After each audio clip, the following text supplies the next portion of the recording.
जब भी करबला की बात होती है तो निगाहें इमाम हुसैन अलैहिस्सलाम की शहादत पर टिक जाती हैं। अली अकबर अलैहिस्सलाम की जवानी, अली असगर अलैहिस्सलाम की मासूमियत और बीबी ज़ैनब सलामुल्लाह अलैहा की बहादुरी ज़हन में उतर आती है। लेकिन उसी वीराने में एक और किरदार था, एक ऐसा किरदार जिसने तख्त नहीं तस्बीह उठाई, जिसने तलवार नहीं दुआ से जंग लड़ी। वह थे बीमार ए करबला इमाम अली बिन हुसैन अलैहिस्सलाम, जिन्हें हम इमाम जैनुल आबिदीन अलैहिस्सलाम के नाम से जानते हैं। जन्म और पारिवारिक परिचय। इमाम जैनुल आबिदीन अलैहिस्सलाम का जन्म 5 शाबान 38 हिजरी को मदीना में हुआ। आपके वालिद इमाम हुसैन अलैहिस्सलाम और आपकी माँ बीबी शाहरबानो थीं, जो ईरान के बादशाह की बेटी थीं। आपका बचपन ईमान, तहजीब और इल्म के माहौल में गुजरा। आप बेहद सज्जन, इबादत गुजार और करुणामयी थे। करबला का सफर और बीमारी। जब इमाम हुसैन अलैहिस्सलाम ने यजीद की बैत ठुकराई तो आप भी करबला के इस मिशन में शामिल हुए। लेकिन अल्लाह की मर्जी से आप एक गंभीर बीमारी में मुब्तला हो गए। यही बीमारी थी जो आपको जंग में हिस्सा लेने से रोक गई। लेकिन यही बीमारी एक मकसद के लिए थी, आपको जिंदा रखना, ताकि हुसैनी पैगाम को दुनिया तक पहुंचाया जा सके। करबला का दिन और आपका दर्द। 10 मुहर्रम का वो मनहूस दिन जब इमाम हुसैन अलैहिस्सलाम के तमाम साथियों की शहादत हो चुकी थी। अली अकबर अलैहिस्सलाम, हजरत कासिम अलैहिस्सलाम, हजरत अब्बास अलैहिस्सलाम, अली असगर अलैहिस्सलाम, हर कोई शहीद हो चुका था। आप अपने खेमे में बीमार बिस्तर पर थे, लेकिन दिल से हर लम्हा अपने वालिद की फिक्र में डूबे थे। जैसे ही इमाम हुसैन अलैहिस्सलाम शहीद हुए, कैंपों में आग लगी और खेमे उजड़ गए।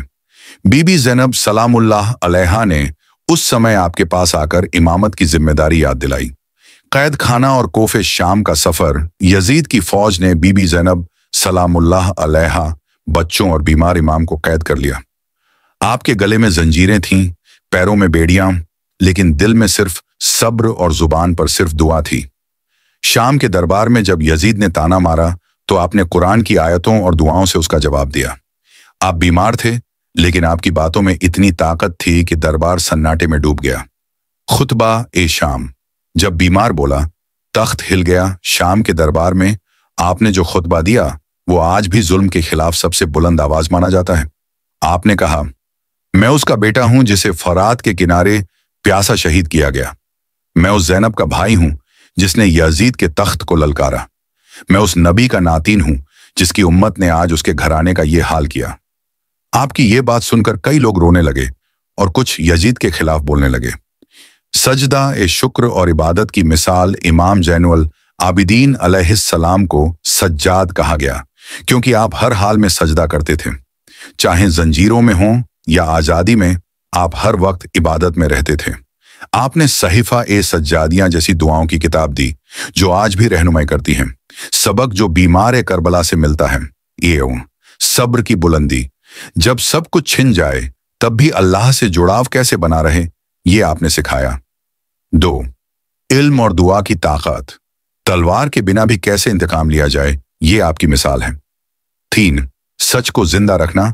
आपने इमाम हुसैन अलैहिस्सलाम की कुर्बानी को दुआ, खुतबे और आंसुओं से आने वाली नस्लों तक पहुंचाया।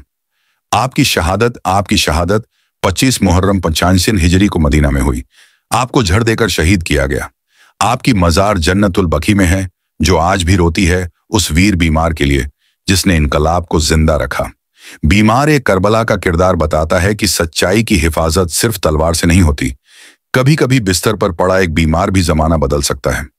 आज अगर करबला जिंदा है तो सिर्फ इमाम हुसैन अलैहिस्सलाम की शहादत की वजह से नहीं, बल्कि बीमार ए करबला इमाम जैनुल आबिदीन अलैहिस्सलाम के सब्र, दुआ और इल्म की वजह से भी।